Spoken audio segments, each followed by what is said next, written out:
Welcome to the Once Upon an Island podcast, number 2 on the charts, number 1 in your hearts. I'm your host, Wesley, and of course, I am joined by my sassy co-host, Madison. And today, we're talking about Survivor 49, Episode 6, In-Depth Winner Analysis. Really, this is the last pre-merge in-depth winner analysis because next week, we're hitting the merge. That's where the rubber hits the road. Everyone has to go to Tribal. Everyone has to decide what matters the most, and the show has to decide who is the most important to us. This week, we're going to try to sift through that, but next week, I feel like we're going to get a lot of information, Madison. Are you thinking next week, Madison, we're getting a normal merge or like a merge and they're going to do something silly? Please let it just be a merge. That's all I'm asking. I'm asking for simplicity. That's all I want. I don't need tricks. I don't need Survivor to evolve. I need it to devolve to just a merge. Devolve. Yeah. Yes. I mean, I did not personally like that they went back to 3 tribes this week. They could have just merged this week. But yes. I do like the fact that next week it looks like it is. Like everybody has black buffs on. There was no like, you got to earn the merge. Like, good. Yeah, I'm glad. That. You earned the merge when you made it to the episode where everybody has to drop their buffs. Where there's a merge. Right. Now, you may not earn the jury. I don't know if I hope next week that's just when the jury starts. I think that typically is around the time, but yes. You should earn the merge at least. Yeah. So with that, what did you think of last night's episode, Madison? I'm still enjoying this season. I'm not going to lie. I am curious to know how Sage's content is going to go now that her nemesis is gone, but I did enjoy how that played out. I did think it was interesting as well, the 3 tribes, how there was clearly someone who was on the bottom each time. But I'm with you. I don't really like that we went back to 3 tribes because also in terms of days, these tribe swaps are lasting for like 2 to 3 days, which I guess is a lot of time in the new era, but not my favorite. But I do like the cast of characters. So far, I remain happy with this season. What did you think of Shannon's exit? Was it real? Was it fake? Well, the question might be, was it real to her? Because I don't really know. I will say Sage. A lot of things are real to Shannon that are not real. I will say that based on whatever I saw on the show. She's just a little hard to keep up with sometimes. I mean, like, respect to you, girl, but I don't know. But Sage, I feel like I can answer for Sage. I thought that was a real response to her. And I haven't been on the internet much since the episode aired, but from what I've seen, it seems a little bit controversial or hit or miss on how you feel about Sage's response to Shannon, but I liked it. I thought it was real that she didn't want to give her one more fake hug, you know? I mean, Sage, from what you're shown on the show, was the one doing the most of what Shannon wanted in terms of like the kisses and the hugging. And it felt like Sage was kind of Shannon's outlet for a lot of her emotions in terms of what we saw, at least. And so it is kind of poetic. It's like, hopefully Sage's story continues. Like there's more to Sage than just her versus Shannon. Because we've seen in the past where sometimes, and we'll talk about that as we rank people.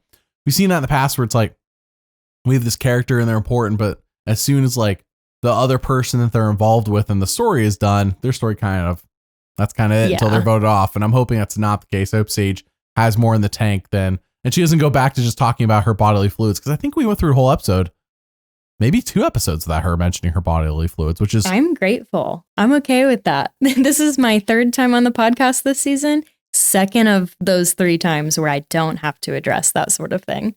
Well, I'm just saying, if with Shannon gone, what will Sage do? What will Sage do? Because she did it when she first introduced herself 2 weeks ago to her tribe. But then last week, I don't remember it. And then this week. Yeah, she could have introduced herself to this tribe because I don't think she was with all these people before, as far as I remember. But we didn't have to see it this time. We didn't have to see her introduce herself with that if she did. There was no need. There's no need. So, yes, Shannon is gone. We did not think Shannon was winning anyway. So we have not lost anybody of winner value, in my opinion. Maybe Jake, but Jake went so early that I don't know how much stock. It was hard to say at that time too what we really thought of Jake going into episode 3. But here we are going into the merge, and I feel like we have a pretty good handle on where most people are. So we are going to rank every single person left in the game. We're going to talk about every person alphabetically. Of course, there are chapter markers. Of course, we have our rankings down in the description. If you're watching here on YouTube, there's a chart in the top right-hand corner showing you the number of times people talk to the camera, because while the number is not the only thing that's important. It is a factor, and it's something we're going to talk about. So let's talk about our first player, Alex, who is currently on the Red Uli tribe. Though again, everybody's going to the merge next week, but Alex is on the Red Uli tribe, has 36 confessionals, got 2 last night. Really the episode with the least for him all season, but sitting at 36, he still has the second most of anybody in the game. And I'm still team Alex. Not that I think Alex is a top 3 player for me personally, but I have him pretty high. What do you think about him, Madison? Yeah, I'm with you. Alex remains up there for me. I do feel like his confessional count dwindling makes me nervous. It is not the end all be all, but it's something. I do think though the content that he got for this episode was solid. He did good at the reward challenge. He got a lot of focus there. You know me, I like to listen to the music in the background of the different players. So all of his music was very cheerful, very positive. So that what'd you think of the music during the previously on Survivor? Because I really like that. I thought it was fun. I don't know what to expect because I'm still sitting here every time. Well, I'm talking about the next time on Survivor, I guess. But I'm talking about previously on Survivor had some like good music. I'm like, where did this come from? Oh, yes. Yes, it did. And I'm going to just like spoil what I was about to say because I was talking about the wrong thing. But the next time on Survivor, I am continuing to be like, are you telling me the truth or are you lying? Because you keep saying the truth. And then I'm surprised when you tell me the truth. So I'm not listening to music with that one because who's even to say? But yeah, no, that was a cool bop. And I think that Alex keeps getting positive music, meaning he is liked in his edit. So even if he doesn't win, I'm at least supposed to be rooting for him based off that alone. But he had his cool little catch a crab moment. He remains insulated on every possible tribe swap he's got going on. I'm with you though. I don't know that he's winning, but because he's got a better shot. When this tribe was formed, it wasn't like Nate, Kristina, and Sophie were like, well, Alex has clearly gone right. Nate's like, well, I'm on the bottom. Right. That's just like the automatic assumption. Him and Sophi B have this like OG Kella protection where they you're just so unassuming. And therefore they're fine. Safe. Yeah. So I do wonder though, regarding Sophi B, are they actually going to be aligned, the two of them, when we merge? I am not sure. I don't know. And I think that's going to dictate a lot for him. It's been so long. Maybe they trauma bonded a little bit, but I don't know if you're right. There's nothing to me that says Alex and Sophie have to be together. Alex only survived the Blue Tribe because he had an idol and because of a medical evacuation. Like Alex without an idol and without Jake getting pulled from a medical evacuation, like they just lost all those times. Alex was definitely on the table to go. I don't think he was guaranteed to go. I'm saying he was on the table, whereas that idol basically made sure he was good. Right. Well, and the thing is too, I never felt like, before Jake and the snake and before the idol, I never really felt like him and Sophie were actually that close. Like I kind of felt like they were competing for Jake. So I don't know how real it was. Yeah, that's true. I think you make a good point. For me, Alex is number 5. And notice how I said his rank first. So when it gets copied, you'll know who was first. Go ahead, Madison. They're going to hear us fight on here. Alex is number 4 for me though. So no accusations of copying today. No copying. That's very good. Glad to hear it. Yeah, Alex, I'm feeling good about. Again, I am looking forward to the merge and seeing really what shakes out because do him and Sophie get back together? Are they at odds? I think it would be interesting if they were at odds. I just don't think that the storyline's been setting up them being at odds. Like maybe they'll be on the opposite sides, but nothing at the moment screams they're at odds. If anything, Savannah's at odds with everybody. I don't think Savannah's even met Alex. So Alex, Feel the Wrath of Savannah could be coming soon, It's coming soon. Anybody who hasn't been on a tribe with Savannah could be feeling her wrath soon because they have yet to anger her or had the chance to anger her. Though. Okay, but he has angered her. I was leading right into it. Go ahead. Tell them what we're talking about. Oh, it was the first time I felt like her mask slipped was this past episode when he's bringing up the chicken. Right. And normally we just see how she's feeling in her confessionals, but she absolutely said it out loud. And correct me if I'm wrong, but it seemed like Sophie was just as annoyed.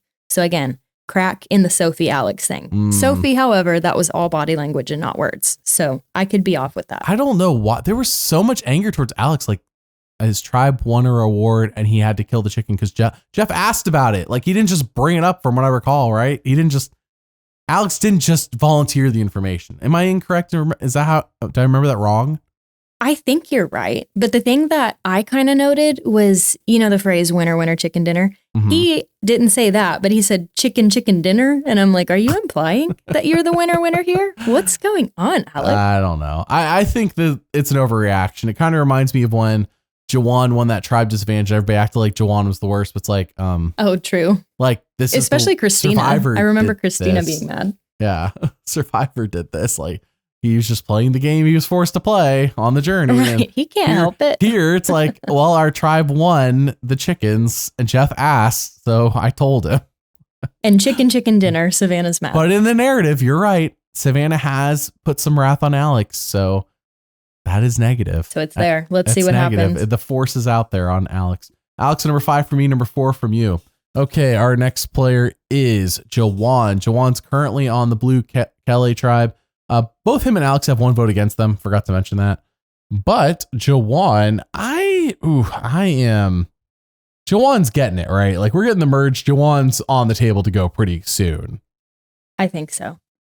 There's not been much to give me hope for Jawan, except for that him and Steven like Marvel, which I do find quite humorous considering that he was on tribe with Nate, who actually works on Marvel movies, but doesn't know that Nate works on Marvel movies. From what we saw on the show, Nate's covering it up. I think Nate, didn't he just tell his tribe he was on that he's like a teacher or something? I forgot what his lie was. No, he's Everyone a lies stay-at-home at their dad. Stay-at-home dad. There you go. Sorry. So teacher one's just so often. I thought that was what he said. True. Yeah, stay-at-home dad. He doesn't even work for Marvel. He doesn't even work for Marvel. He's not a big-time producer. No, he's just Nate. He's chill.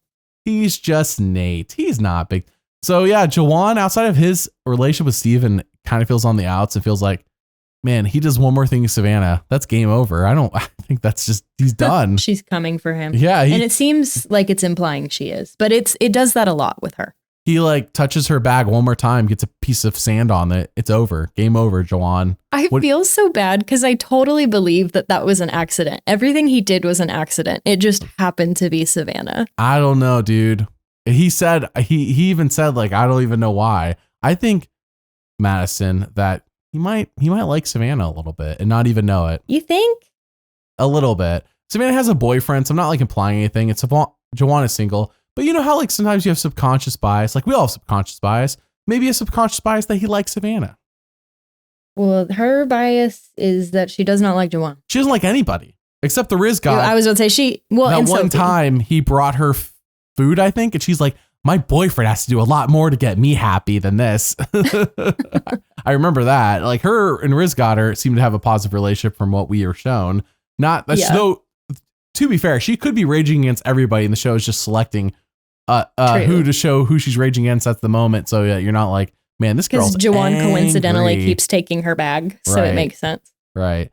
Didn't he also take your water bottle too, or am I mistaken? I think you're right. Yeah, so he's got this gravitation towards her items, and she's got this gravitation towards anger. Dude, for real talk. What do you think about Jawan? So Jawan, I'm kind of with you. I think he's on the outs. I do think this whole like Steven and Sage, and likely because of Steven MC thing, has potential, but I just feel like he struggles to, read social strategy very well. Case in point, Savannah. And even, there was a moment where he was talking about, with all of us on this tribe, like we would vote out Sophi B. I can't remember when that was, but It was not going to be Sophi B. Like, guy, she already passed you, and he doesn't realize that. So I think, again, this new quote unquote insulation could help, but if we're merging, how insulated is he really? I think his best bet is if he jumps ship from the original Uli tribe. I think he's got a better shot, but I don't know if he will read the room correctly to know to do that. We keep hearing the thought of it's still yellow versus red. And with Shannon gone this week, I guess yellow has 4 members, red has 5. And of course, blue only has 2. So with that, the war's back on. Whereas had we entered the merge, and let's say this week, instead of Shannon going, it did end up being somebody else. Specifically, who would it have been this time? It would have been so Steven goes. Yeah, Steven had gone. Then it would be 6-3-2, and it's like, well, everybody. But like 6. Let me be clear: 3-2 only makes 5. It actually might have been the long-term smart strategy if Sage is playing as a stay with red, but if Sage is playing as a stay with red, then who cares? But if Sage had kept Shannon and got rid of Steven, then Jawan would be in a better spot because in theory, Red should stick together long enough to make sure nobody could overthrow them, which would require a couple votes. But yeah, we go into the merge.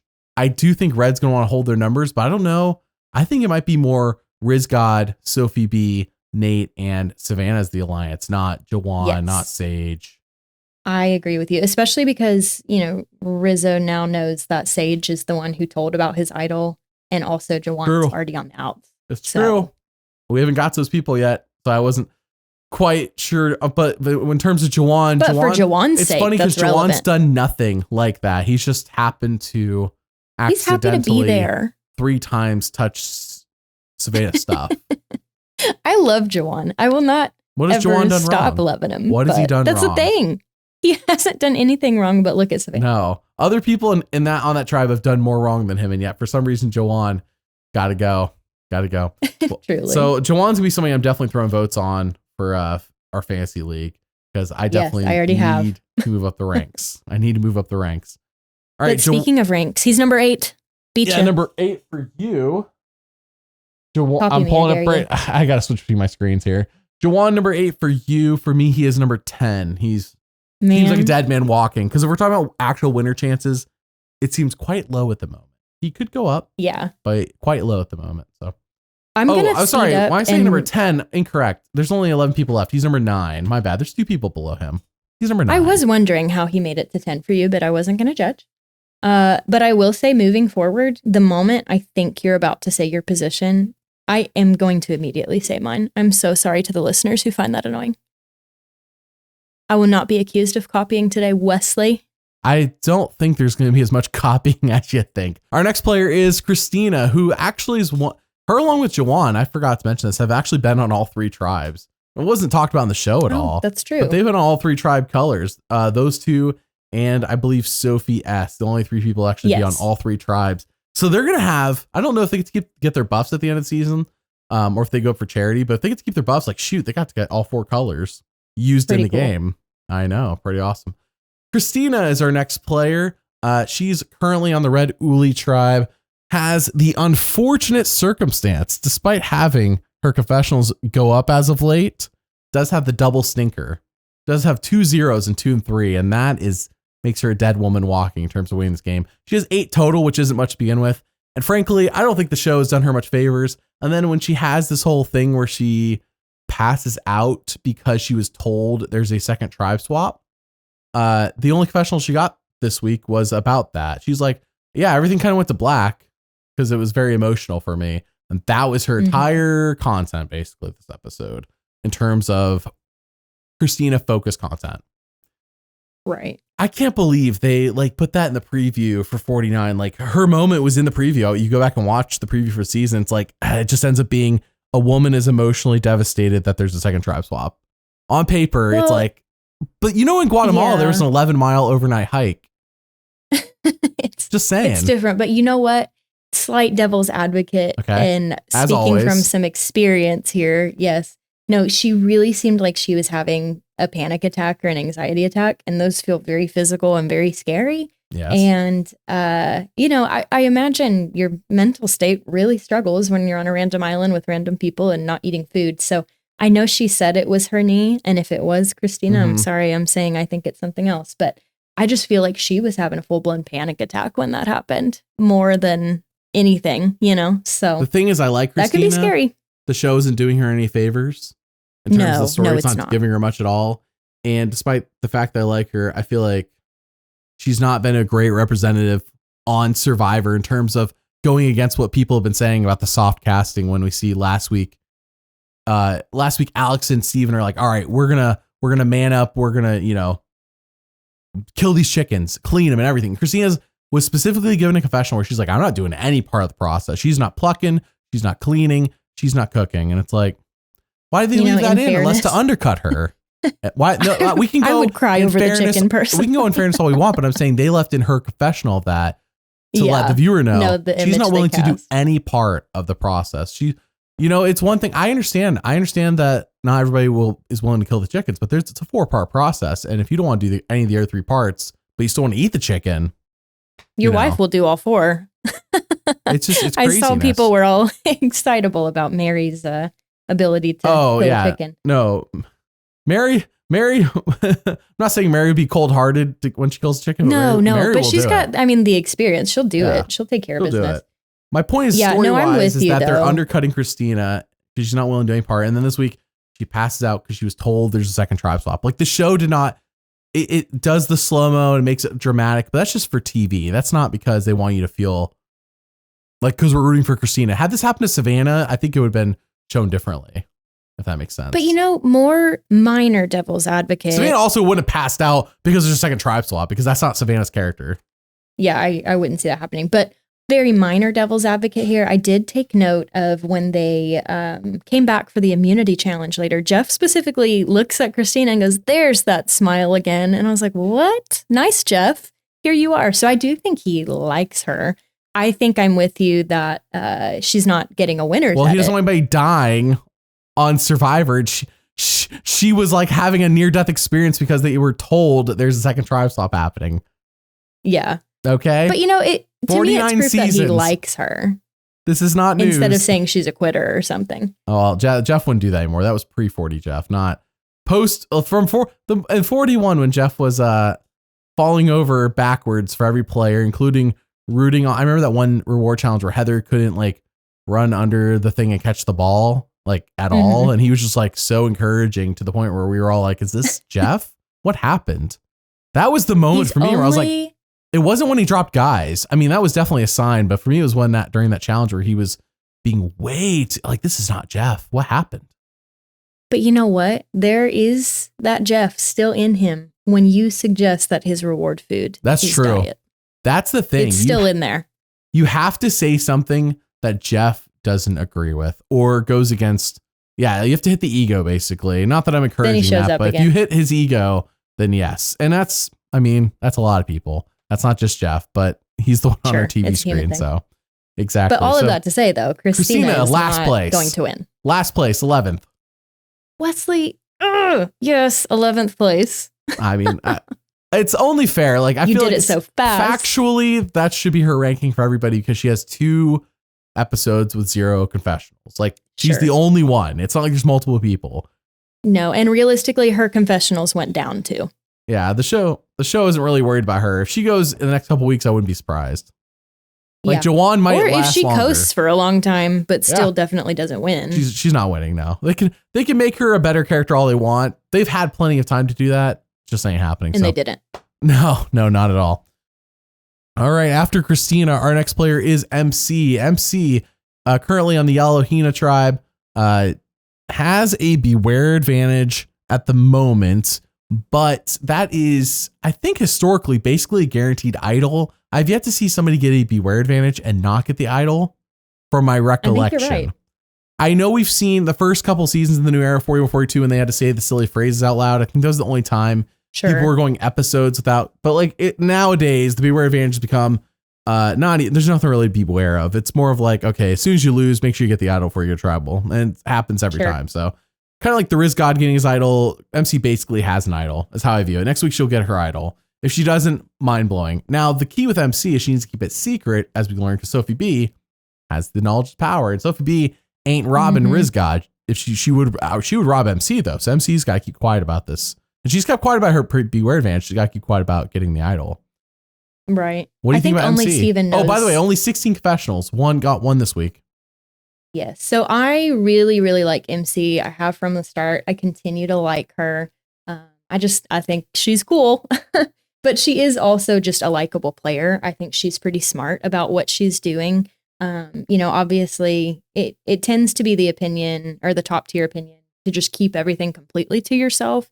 I do think she's wise in having confided in Steven, especially in this new era Survivor, where to get the idol, at least for a time, you don't have a vote. So I do think it's helpful to have someone with you. And I think Steven's a good choice for her. I think she was smart using information to try and connect with Rizo.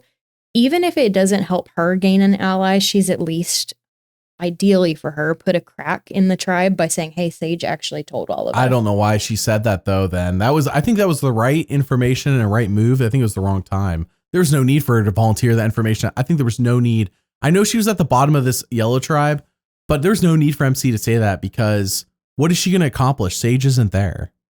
What's there to be accomplished by saying that? With the merge around the corner, though, I think any crack that she can put into that tribe works for her. Because to be honest, if we go back to the original Uli tribe versus the original Hina tribe, I'm more confident in those Hina players sticking together than I am the Uli players, just because of the cracks with Sage and Jawan. So I don't personally think that was a bad move, maybe an early one, but I think it needed to happen before the merge because realistically, looking at the tribe that she's on, I feel like they're just going to dominate. Like, I'm not worried if hypothetically we had another tribal. I'm not worried about them going to tribal. So I think placing the crack, I think it works.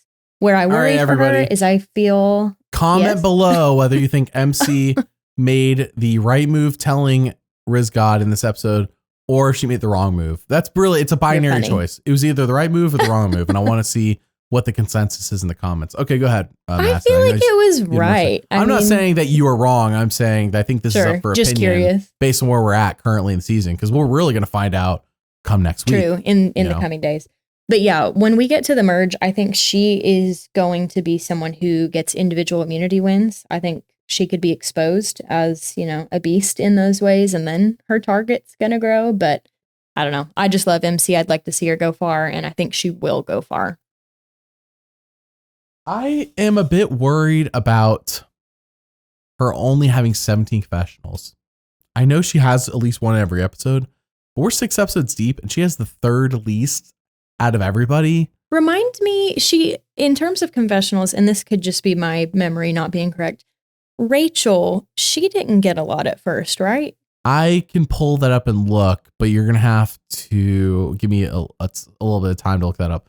But MC has 16. Yeah, 16 total. And really, she got 7 last week. And I think a lot of that was just stemming from going on the journey. So had she not gone on the journey last week, she would probably gotten like 2, It's just not, not encouraging when we're thinking about, okay, if Savannah's not the obvious winner, who's going to upset Savannah? Because I know that the general consensus is that everybody thinks Savannah's winning because of her tribe placement on 50. Everyone knows this. The question is this just that production really likes Savannah and they put her on 50, a la what they've done in the past? I mean, the most obvious one, of course, Russell Hantz, let's be real.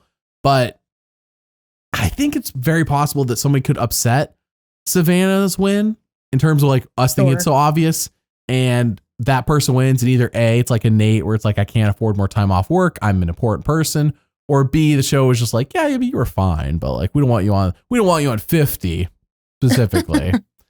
Sure. I'll also say that. I did just look up Rachel, and episodes 2 through 5, she had hardly any content. Okay, so cool. Similar trend, at least.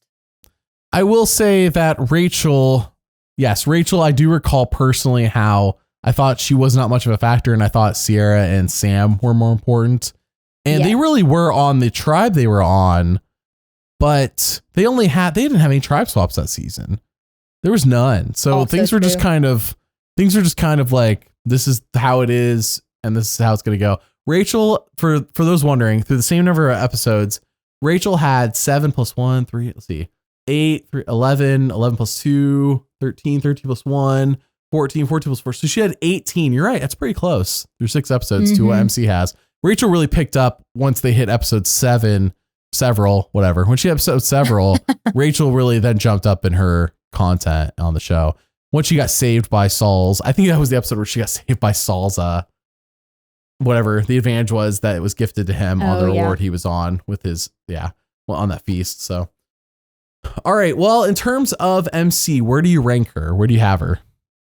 Thank you for asking first. That makes me think we're not with the same numbers, but I put MC at number 3. Oh, I'm only going to say it before you when we're copying. Yeah. Oh, I'm sorry. What was that again? You said number what? I have her in 3rd. Okay. I have her 6th. Yeah. MC keeps sliding down for me, and it's just like more of the lack of. But as we reach the merge next week is really the time. And I say this every season we podcast. The merge is really the tell when the show is like, okay, everybody's on the same beach. Now, who are we going to focus on above all else? That's when I think that's when we find out who's the most important, because when they choose to show this conversation and not these people talking, well, like, these people are more important. Now, it could be that they're more important just this episode because it leads to the boot, or, I'm not talking about things like forced journeys. I'm not talking about stuff like that. I'm talking about we're just on the beach and we got time. So, all right, MC number 6 for me, number 3 for you. Our next player is Nate. Nate, currently on the Red Uli tribe. Going into the merge, I feel good about Nate. Nate has 19 confessionals. Again, pretty low, but I don't feel the same way about Nate as I do at MC. I feel like I know Nate a bit more. I feel like Nate has his role, and I think he's actually going to be in a solid alliance. I think he's in a top 5 alliance going into my top 5. I mean, he's going to be, if his alliance holds, he's going to be in top 5 going to the end of the game, because I think it's him, Rizgod, Savannah, Sophi B. Is that 4? Oh, maybe there's not a 5th person. Maybe he's in top 4. Is that a 4 person? Is there a 5th person in that alliance? Well, there could be later, but I think as of right now, I don't think Sage is in it. I don't think Jawan's in it. Sophi B, Savannah, Rizgod, him. Oh, you're right. We can't count Wesley. No, it's a top 4 alliance. So at the moment, I feel like as long as their alliance doesn't turn each other, and I personally don't see Nate as the kind of, if anybody's going to go wild in this alliance, it's going to be not Nate. It's going to be one of the other 3 people. I can see Sophi B, Savannah, Rizgod, but I can't see Nate being the one that's like, let's go crazy and form another alliance with somebody else and get, I don't know. Sure. I feel like Nate's probably the most dependable, solid person. Not that he's not going to make a move. He's the least likely, in my opinion. I think he's in a good spot. I don't see any reason for him to go anytime soon. I am super high as a result. What do you think about Nate? I have different opinions on Nate because this episode actually knocked him down. Well, before you steal my ranking, I have him at 4th. No worries there, my friend. I have Nate at a solid number 9. This episode, I know, I'm so sorry, but this episode caused him to go down for me. I felt like it was pretty telling to me because, the first couple of episodes, I felt like Nate was pretty adaptable and he was able to, get in with the younger crowd pretty easily, especially compared to, Matt. What was the other older man's name? Yeah, Matt. Yeah. So comparing those two, I thought Nate was much better. This tribe swap, though, to me, was evidence that he can't always do that because he tried to establish himself as a truth teller and he had this really great, take on what he should do to do that. And I think establishing himself as a truth teller by starting with a truth and then giving a lie, like strategically, that does make sense. He did not pull off the lie. He didn't connect super well with those people. I know it didn't work out, but I thought it was a good move. They read right through it. He was done. He reached this alliance. He was done. They were voting him off. He was already a goner on this tribe. But the thing is, though, it's a good move when you pull it off, and he didn't pull it off. So it would have been good if he did that. Are good moves only defined by the success of them? I mean, in Survivor, I kind of feel like they are. It's only result oriented because I think good moves can happen. What gets you and it's farther. just like, it was a good move. It just didn't work out. I think there are moves like that in Survivor. It's like, you did the right thing. You did the best you could. It just didn't work out. Like, I don't know. See, like you can't, there's so much human factor to the show. I define it as a good attempt, but to me, a good move was a follow through. Like it actually happened. So that's kind of where I'm at with Nate. And I think too, you said earlier, he's like a pretty chill guy. However, he did get mad earlier and then he had a vendetta. That was a few episodes ago. That's why him and Savannah get along. Yeah. Until they're at odds and then Savannah wins, I think. So I'm nervous about his stability. And when it gets down to that that alliance of 4, I think he's going to be on the bottom of that 4. So I don't feel confident about that either. My confidence is shaken. Well, that's not a bad spot to be in though. In modern Survivor, a 4-person alliance means you're making fire. Right. That's true. That is true. That's not a bad spot to be in. The Survivor, for as dangerous of a game as they're trying to make, they've actually made it safer to make larger alliances because of the way they've designed. It's predictable. Whereas when it was a final 2 with nothing to save you, it was actually more dangerous because there was nothing to save you. Yeah. Now with the final 3 and fire making, it just keeps making it easier and easier. You know what to expect. You know how to prepare. Sure. Yes. The lack of change. Exactly. Yeah.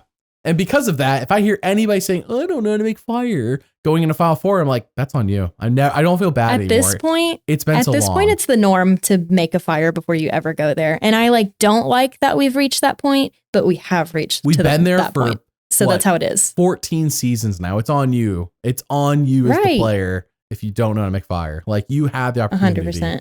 you had. And if you're able to afford to go on Survivor and take this much time off work, you can afford to go to the store and get a flint and machete learn how to make a fire. And learn how to make a fire. Right. This is not. Yeah. The bar is. Anyways. So anyways, that's like over here ragging on. Like, I hope Nate knows how to make fire. I like Nate. I hope Nate makes Final 3.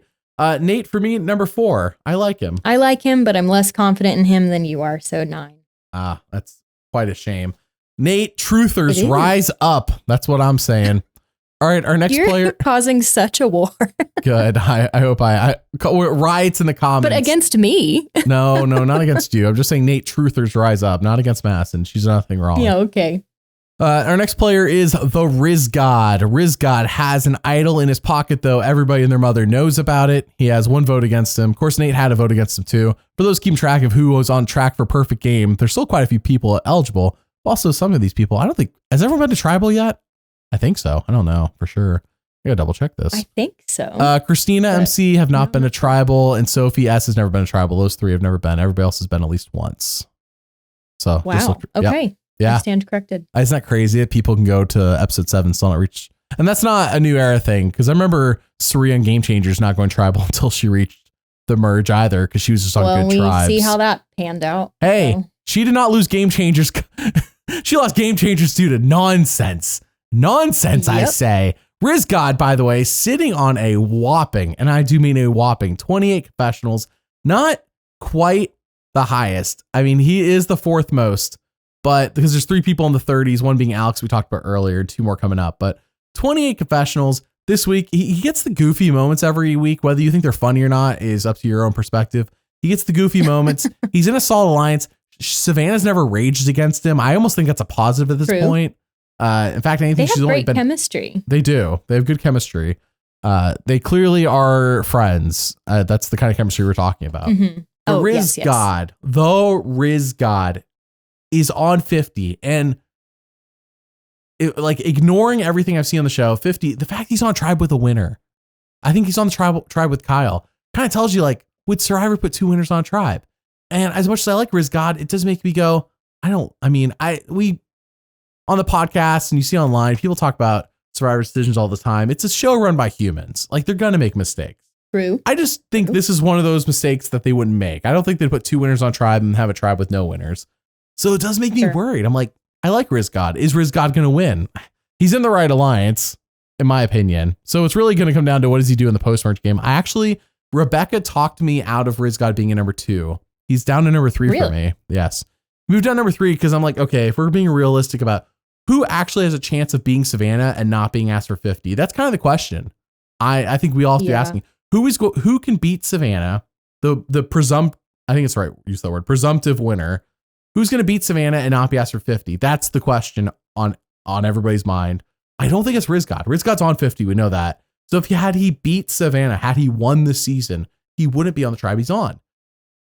I think the show screwed up. They should have put them both on the Tribe with no winners. Honestly, then we wouldn't even be sitting here thinking. I mean, we could all think that one of them won still, but it doesn't. Neither of them had to win. But let's be real though. Like, they were thinking smart for a second by putting Rizgod with Q on a Tribe with Colby. That's the messy Tribe. Listen to our podcast we did during the off season. We did one in each Tribe. I think Rizgod's on the purple Tribe with. He's on purple Tribe with Q, and that's the messy Tribe. That's for sure the messy Tribe. And that Angelina, I mean, I can't wait to watch that. Tribe is done. That Tribe's the best one, and they're done right out the gate. Poor Genevieve. Exactly. That Tribe is done. Anyways, the Rizgod this season, I like him. I think he gets consistently positive content. I don't think he's not undercut. If he's undercut, it's just because he's being a goof, not because of strategically he's being undercut. But again, we reach the merge. Okay, is Rizgod going to make any moves? Is he going to do anything that's going to make the jury be appeasing to the jury? Is Rizgod going to relate to people? That's the question. Because there's some people, sure, but some of them already got voted off. Like Shannon, I think would have voted for Rizgod just based on vibes and aura. Like Sage, I guess another person who's saying that kind of stuff. But I don't know if Nate's going to relate to that. If Nate's on the jury, for example, he's going to have an uphill battle. Savannah, I think would be a vote for Rizgod if he reaches Final 3 without her. What are the odds of that? I don't know. Well, it's early to say, but at least for my top contenders, Rizo against them, I'm not voting Rizo. I'm not sure who is. I feel like Rizo is truly getting like the character edit. Like he's the fun guy. He's funny to watch. He's so lovable. He takes everything in stride, which I do respect. I am not always the same way. I wish I could do that. Yeah. Right. Gosh, Rizgod, we've got much to learn from you. But, we have much to learn from the Rizgod. Everyone, right? Everyone Shannon pray to Rizgod. Yeah. Not real pray, Shannon pray. But yeah, so Rizgod, he's not giving winner vibes to me. He's giving strong character vibes. And I'm using that word. I did think it was interesting though, this episode, first off, let me give credit where it's due. I keep saying that Rizgod stumbles into success. He totally threw those discs of his own accord. He completed that challenge himself. So props to Rizgod. He's great with a frisbee. He's a lefty. That's cool. But I noticed though, with regards to the music and editing, he's starting to get that villain music. And so I'm curious to see if that means him and Savannah are going to go far together. He specifically, I wrote it down. He said, I want to instill fear in people's hearts. And he had this strings and intense villain music behind him. Is that legit though? It's the Rizgod saying it. That's not legit. But you know what? You never know. And that's why he's scary. I mean, but he was as scary as a second tribe swap. That's how scary that is to me. The Rizgod saying New that. Era Survivor. So Kristina might pass out, but I won't. I'm happy for you, Wesley.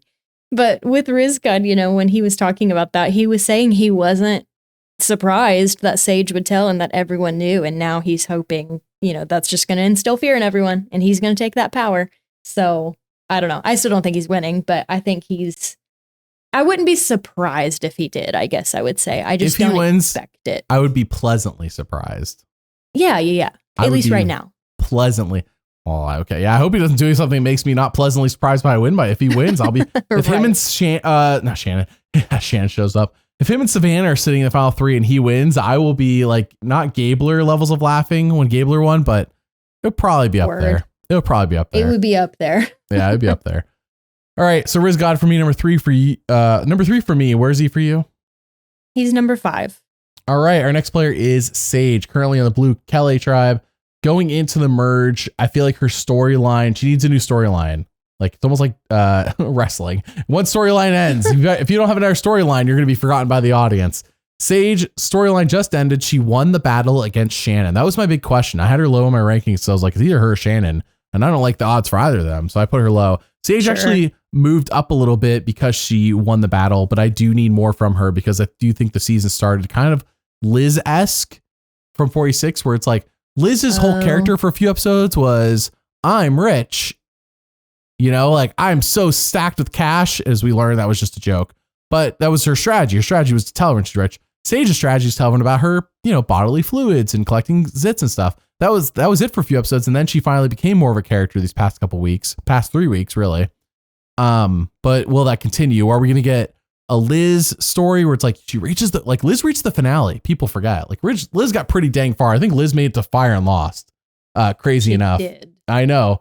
It's almost, I think about all Liz's moments. I don't think about the fact that Liz actually was in fire. I don't think she's winning this season. True. But she was in fire. Like she was almost final 3.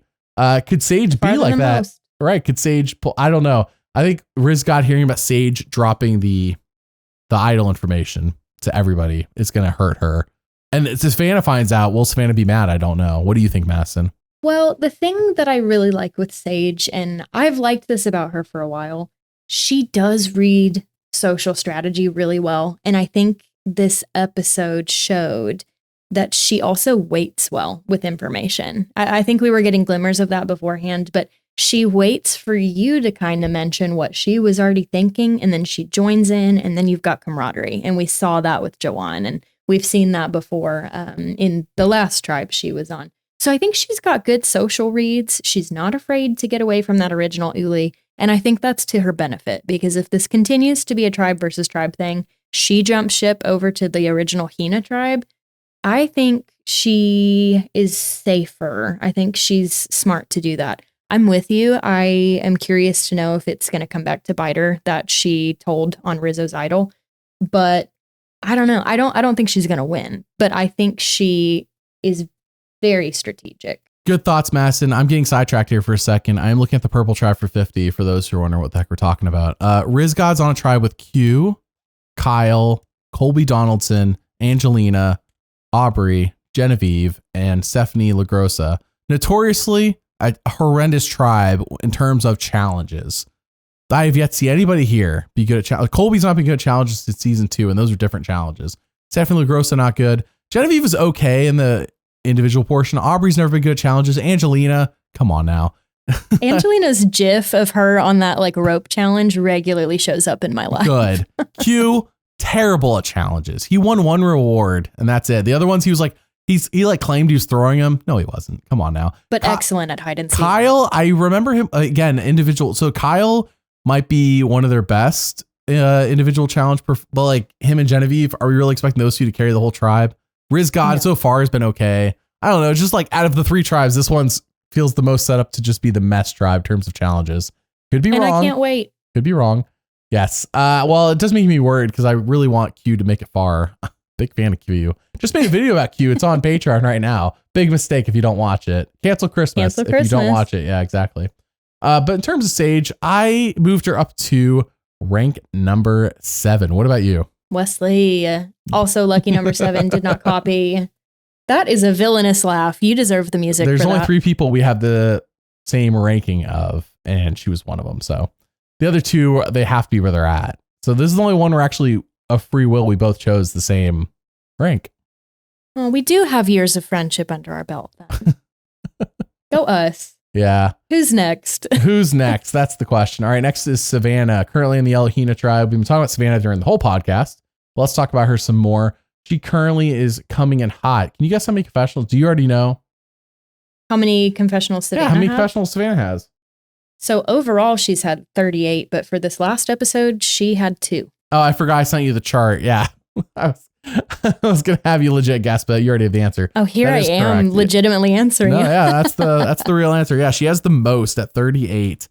And that is without her going on any journeys. True.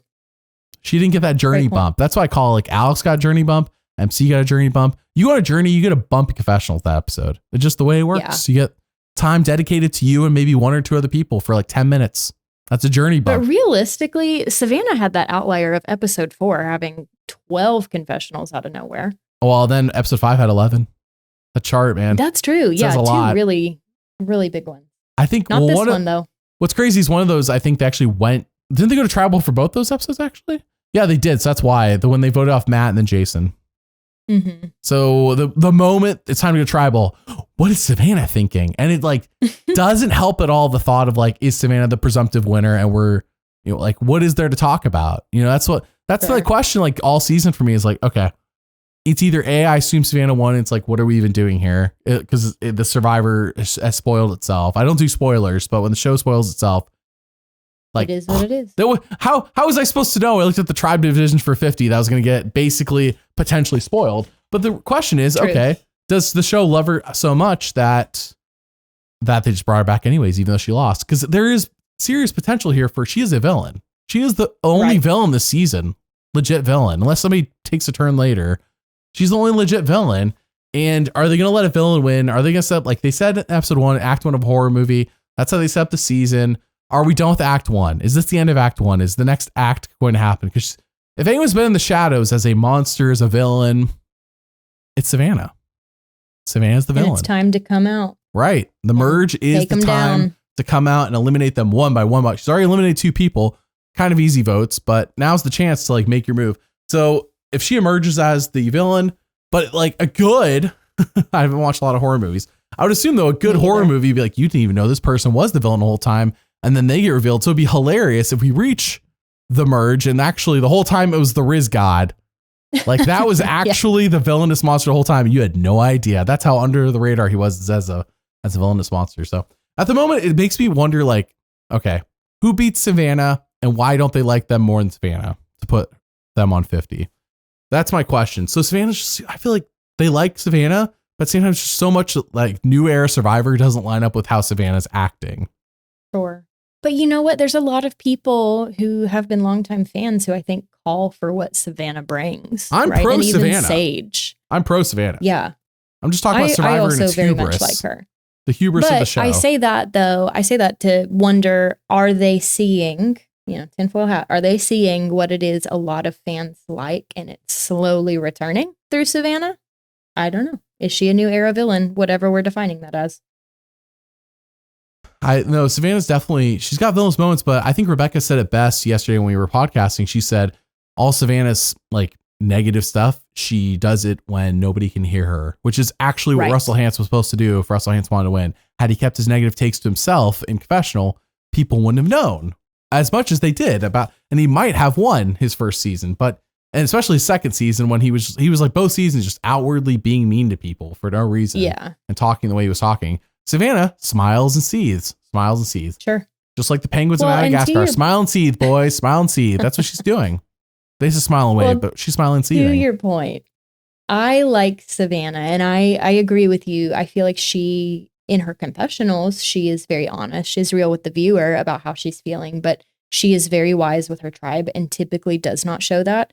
She actually did go down one ranking for me this time, only because, like I said earlier, that mask is starting to slip. I'm curious if it's going to continue to slip. And that would reveal the horror monster. Yeah.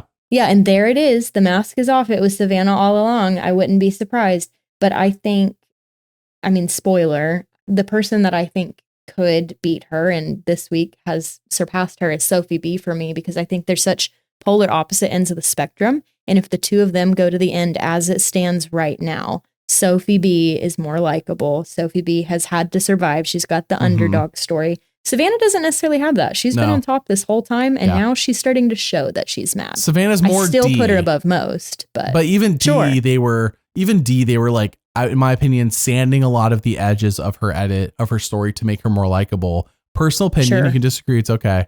But I think they were sanding a lot of her story to make her more likable. And I don't know how to say the word. I don't know how to spell it. Palpable. I think I said that right. Hopefully. Anyways, you get my points. They were trying to make her more liked. So like if you write what D did on paper, you're like, oh, it's kind of villainous. It's a little, maybe anti-hero is being favorable, but then you watch the show and it doesn't feel that way because of the way they edit the show. But on paper, a lot of things she did where it's like, oh, well, D was kind of a villain. Not a full-blown one, but like Savannah has been a full-blown one all season. Just to us. And it's how they manipulate that footage too. Right. And keep in mind, there's probably more they're leaving out when it comes to Savannah that they're not showing us because they want us to somewhat like her because it's clear she's going to go far. But do they want us to go they're not going to go to the lengths of us, because I think that the lesson was learned by Survivor when they let Russell go for 108 confessionals and Natalie White got 15. Like they went too far. Sure. And it reflects in the fan base to this day, 15, 16 years later, where people are still saying Russell got robbed. No, he didn't. He didn't get robbed. He robbed himself. I agree. Like Russell had a chance of winning and he blew it. Agreed. Yes. But he didn't get robbed by the players. He robbed himself. It was very evident in but it wasn't so evident because of the way the show edited that made you feel that Russell Hantz should have won. They want to make us feel a certain way. So like, I feel like Savannah's playing a good game, and I feel also that Savannah's a villain, and that I don't know. I just don't think they give us villainous winners. Like they could definitely leave out a lot of these smile and seething points. Like they don't have to show her getting mad at Alex when Alex talks about the chickens. They didn't have to do that. I know Savannah did it, but they didn't have to show it to us. Well, and it's, I think just adding on to your point, what I think is interesting about Savannah is that we have Jawan, who in my opinion, and I think generally speaking is a common opinion, he's a very likable guy. He's at least like, he might not win, but you don't have a bad time seeing him on He's your kind TV of a dork, but like, is that a crime? No, I'm one too. I get it. So, but you have Savannah who's like beefing with him and it's one-sided, but you can still also like Savannah despite her disliking a likable character, if that makes sense. So I think that's interesting editing, though, that she is probably the most likable, clearly a villain person we've seen in this new era. So what does that mean?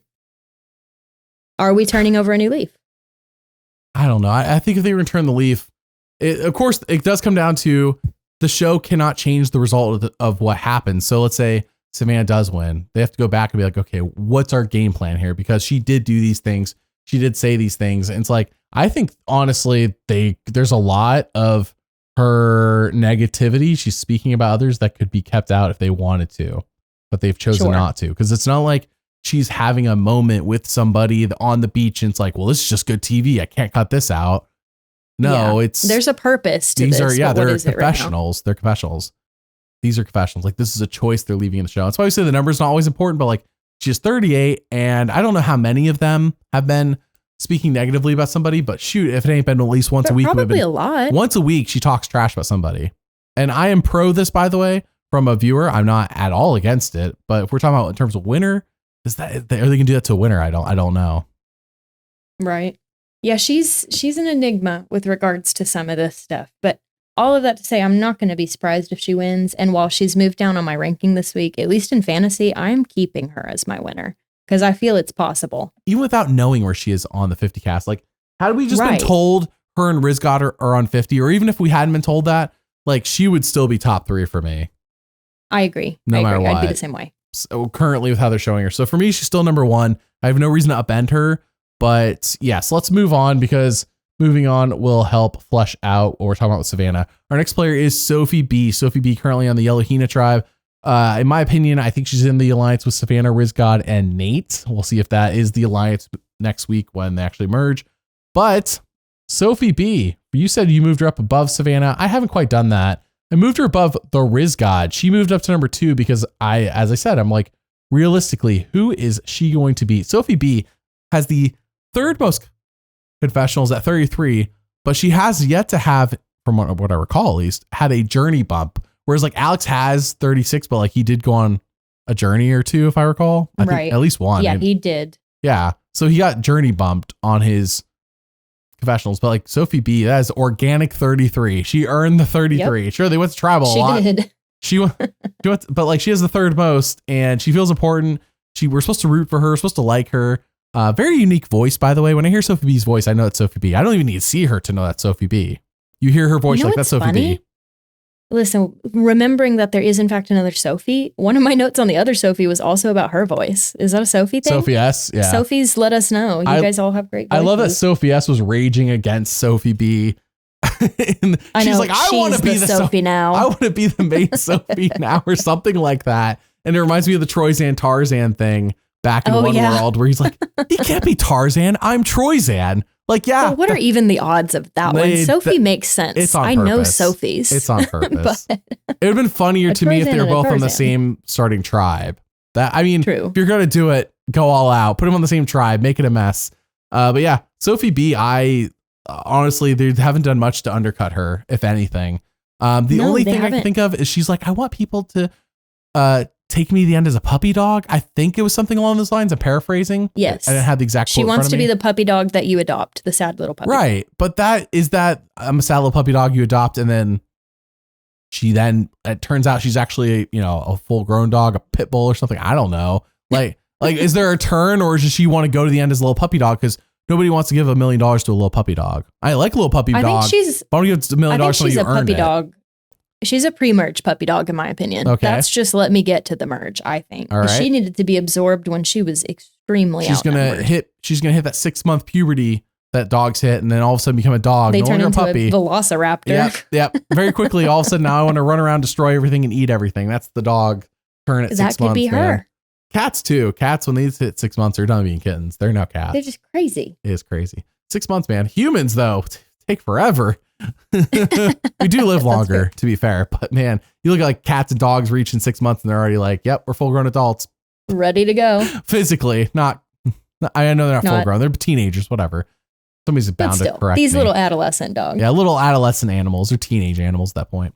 All right, Sophi B, a little puppy right now, but I think there's more in the tank here. The question is, if she's going to be in alliance with Savannah, Rizgod, and Nate, and let's say they do go deep together, that's the real thing. If she's going to upset Savannah, she has to make moves or eliminate Savannah or do something where that makes go, you got to vote for me. Because Savannah at the moment has 4 other reds. And if Savannah puts them on the jury, that's 4 votes potentially, not guaranteed by any means. Is Jawan, Sage, Nate, and Rizgod all guaranteed vote for Savannah? Not at the moment.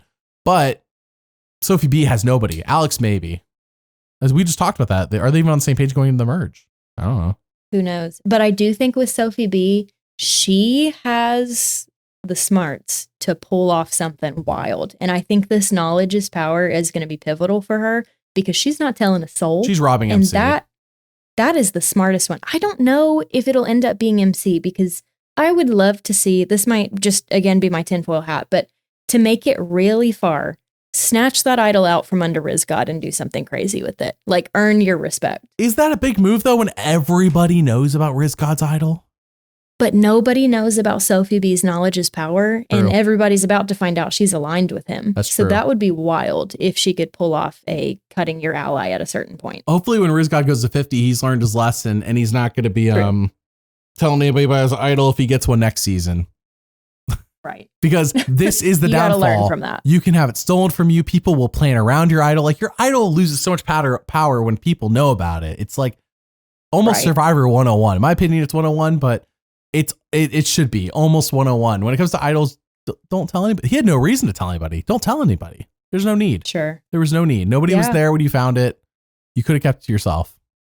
That's but I do love, though, with this knowledge is power, which she, again, is keeping secret. I love that of all people to find that it's her. When she also, like, immediately after finding the knowledge is power, there is a confessional of her where she says, I think my superpower is where people just tell me things. Yeah. And what a perfect matchup to receive that advantage. So I think that's going to help her. And I feel confident that she will not have an attempt. She will have a move. You think it's going to be a successful knowledge is power for once?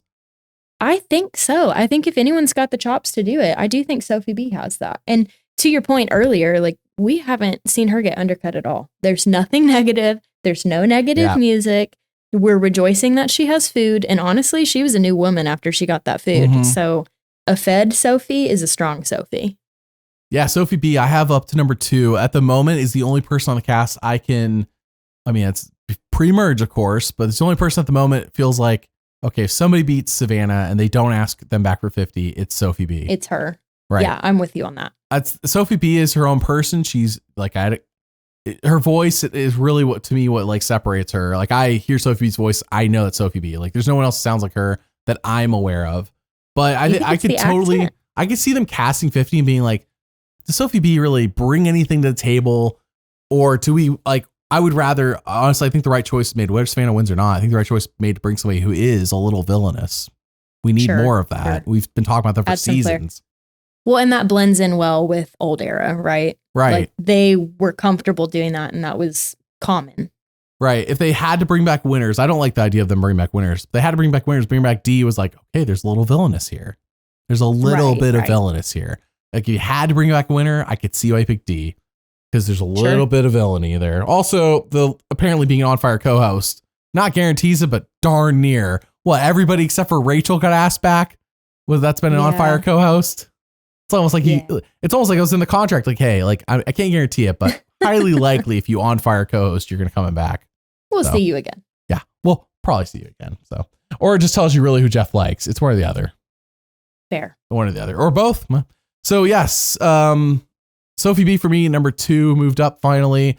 If she's going to jump over Savannah, I need Savannah to do something where I'm like, Savannah ticked off the jury with that. I need Savannah to tick off the jury or to get skunked. Obviously, anybody getting skunked, that's an immediate, you're dead in the water. But I just don't see that happening. I don't see them doing that. No, not at this point either. They had already done it to Joe at this point last season. Yeah. Ugh. Poor Joe. Poor Joe. He fell for it. I mean, he got 3rd. True. He's doing all right. And he's back for 50. So poor Joe, my butt. Also true. Yeah. Truly. Truly. Yeah. Sophie B has surpassed Savannah for me and sits at that number 1 spot for now. All right, let's move on to Sophie S. Sophie S is on the Red Uli tribe, one of the few people that's been on every single tribe color, but only has 7 confessionals, has the least. Her nor Kristina have reached double digits. Mind you, Jake had 18 in 3 episodes. Jeremiah had 12 in 3 episodes. Flippin' Sophie S and Kristina, 6 episodes, triple the number of episodes. Haven't crossed 10. Neither of them. Sophie S also has a 0 confessional episode. Ticked off Jeff talking about the food, how it's diet food. And this week, I feel like was her most, outside of diet food thing, I feel like Sophie S actually had a thing this week for once. I agree. I agree. What do you think about her? I I liked her. Honestly, Sophie S should go into reading audiobooks or doing podcasts. I love her voice. I don't know what it is about it, but she's just got a great voice. Poor edit, though. So, poor girl. She's not going to win. I don't know what she has done to deserve that. Like, if the diet food is really that bad of a thing. Because I think what we saw this last episode, she can play the game. She's got fight. She's got some social strategy. But this edit is just not doing her any favors. So in terms of how I am ranking the skunked players, I really am putting... Oh, number 11 for me. I'm sorry, number 10 for me. 10. No, 10. I said 10 technically before 10, you. 10. I said 10 before you did. It's like we're a brother and sister and we're like fighting over something stupid. And for anyone who knows us in real life, I think that's really realistic. No, I said 10 I first. said the word 10 I first. said it first. Someone play it back. Mom. I said the word 10 first, but you said I have her at. I know. I said 11, but I meant 10. I already said 11 earlier for Kristina. Yeah, anyways, obviously right. No one's copying. It's just her and Kristina are the two where it's like, factually, you guys are professionals. Factually, so I put those two against each here. other. Yeah, right. I rank them against each other because they're Right. both skunked. And so she surpasses Kristina for me. I sure hope that nobody else gets skunked, but if somebody else does, they'll be right down there with those two. Yeah, Guaranteed. Unfortunately. Yeah, Sophie S, I don't know too much about her, is how I feel.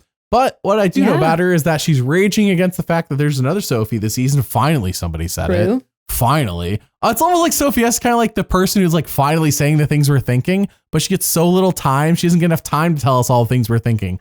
Like, give Sophie S more screen time, show. I don't know when she goes. We agree with her. Right. Give us an outlet. Give us a person on season where like, I agree with this person. What? Yeah, This is diet food. Yeah. Why is there another Sophie on the season? Why did they put two? Like, give us the person who's saying the things I'm thinking. That's all I'm saying. Yep.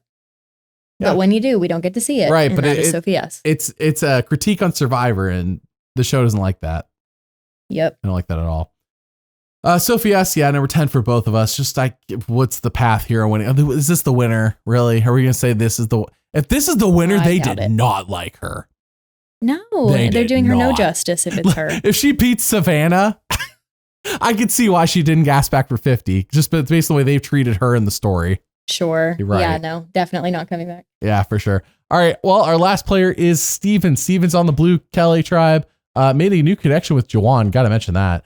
Steven has a whopping, where's his professional count? 17. He has 17, one more than MC.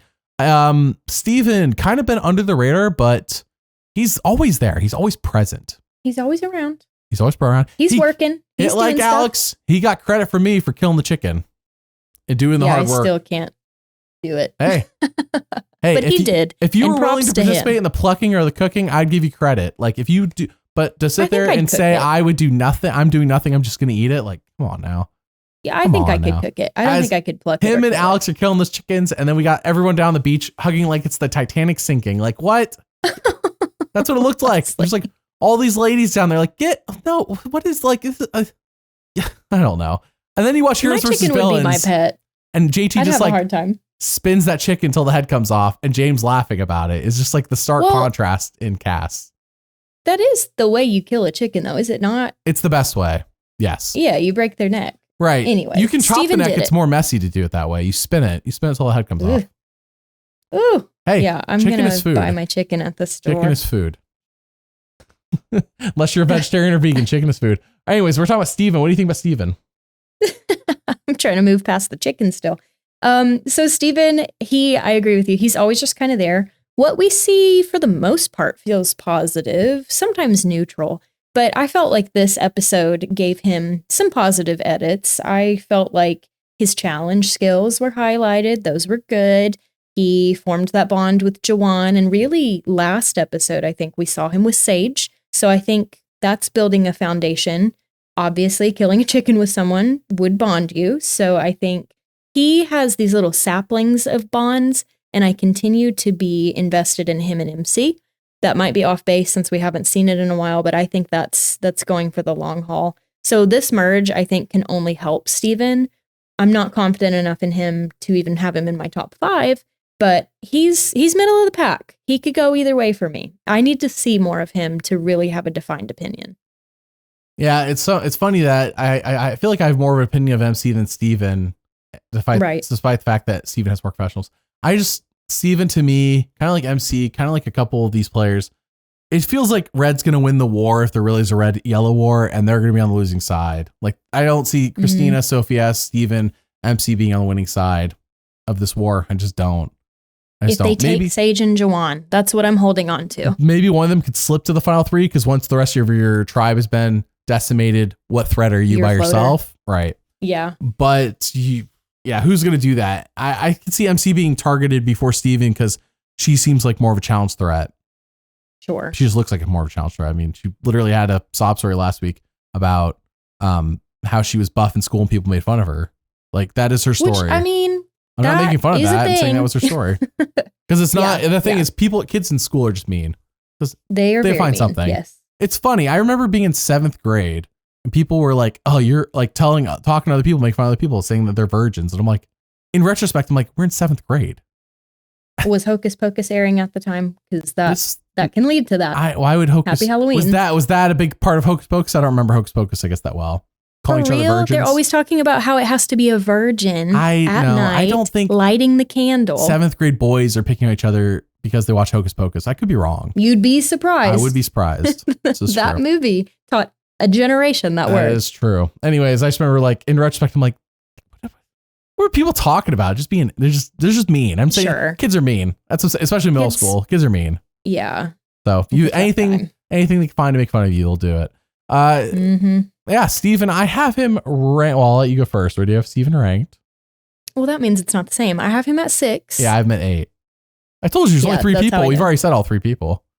Oh, that's true. That's true. Yeah, he's number 6 for me, middle of the pack. Steven's number 8 for me. I just don't see the entire old yellow tribe. I just think they're dead in the water. And Jawan. I'm holding on to hope. And Jawan. The entire old yellow tribe and Jawan are dead. To me, it's the original blue and the original red minus Jawan are all only ones I think that have a chance at winning. Like, I could see Alex winning. I know we talked about Alex already, but I could see Alex winning, and the show is just like, yeah, Alex is fine. We don't need him on 50. You know what I mean? I'm not talking about Alex from my perspective. I'm talking about Alex from the show's perspective, what they've shown us. Right. I can see them being like relevant. Some of these people, if they won, I can see the show being like, yeah, they're fine, but like Savannah's more of a character. Savannah gives us more. Rizgod gives us more. We had to put them on 50. And again, I think that blending with old school, either you blend really well with old school or you really don't. I think that's what gets you there. I hope that old school goes into 50. I know we all know they're pre-gaming. We all know everyone pre-gamed. That's how it works every time there's returning season. I remember talking to Ethan Zahn after Winners at War aired. Talked to him on the phone, and he told me that the show didn't represent this, but there's definitely an anti-old school bias. And that was old school at the time would have been anybody from like 20 and before. It's changed since then, what the old school is considered now, I guess. But that was the old school time, was seasons 20 and before. If you played originally on one of those seasons, that was old school to the cast. And he said, you notice how there was 12 new school and 8 old school, and all the old school went out immediately. And he says, they sure did. He says the show portrayed it one way, but there was definitely a bias against us old schoolers, whether the show portrayed it or not. And I'm like, of course, that's just one man's perspective. He only made it like 3 episodes in the show, but he was there. And of course, I'm sure he's a little salty because, like, what did Ethan? That's why I said when Ethan got voted off, like, what did Ethan do wrong? It was on the podcast that week when we podcast. I'm like, what did Ethan do wrong? What did Ethan do wrong? Yeah. So nothing. I remember Ethan telling me that, and I go back and I look and I'm like, yeah, that makes sense. That there's always a reason why somebody gets voted off, and some of those people, sure, they talk their way out of the game. But of course, the show has the Edge of Extinction, 3 tribes to show all in a 42-minute episode. What are they leaving out? What are they leaving out? A lot, a ton. 3 tribes in Edge of Extinction. That's too much for 42 minutes. Too much. Yeah. Right. So I'm hoping that my point is, I hope 50. I hope the old schoolers get together and be like, hey, there's an equal number of us this time, an equal number of new we're schoolers. Not doing that. Let's be unified long enough to get the numbers. That we don't have to like promise each other final 3, but let's be unified long enough to just get the numbers. And I'm also, make it to the I think new school would be smart to do the same thing, but the new school doesn't have the benefit of talking to Rizgod and Savannah. True. Right. So technically they are a little outnumbered with that. And once they get on the beach, they'd be like, hey, just to let you know, like us new schoolers, we have like a thing where like we're going to get rid of the old schoolers. Like they could say that, but an old schooler in this case being anyway pre-40.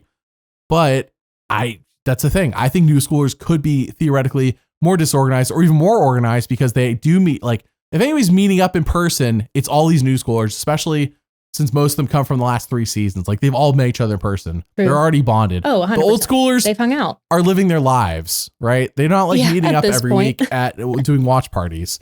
So Right. they have, if there's any coordination, it's probably new schoolers, but I'm hoping the old schoolers are also coordinated. That's what I'm hoping. We'll see. One side's going to win. I don't know who, I don't know how, but one side's going to win. I can almost bet that immediately that's going to be the split. It's going to be old school versus new school. I don't want it, but I expect it. I expect it. Yeah. These returning seasons, they get hyped and most of the time they're good, but there's always something. There's always something. Yeah. It's like the show just couldn't avoid it. The fact that they're doing returning season, something like that. So, well, that's it. All we have for this week. Next week, we have the merge winner analysis. Mary will be joining us next week for the regular podcast on Wednesday. Rebecca's going to be doing winner analysis, kind of a throwback to what we used to do, Madison, before you were on the show. Exciting. Mary's on Wednesdays.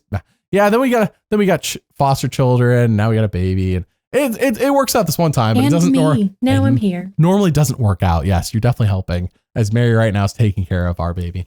All right, well, we thank y'all for listening. We'll see y'all next time. Bye. Bye.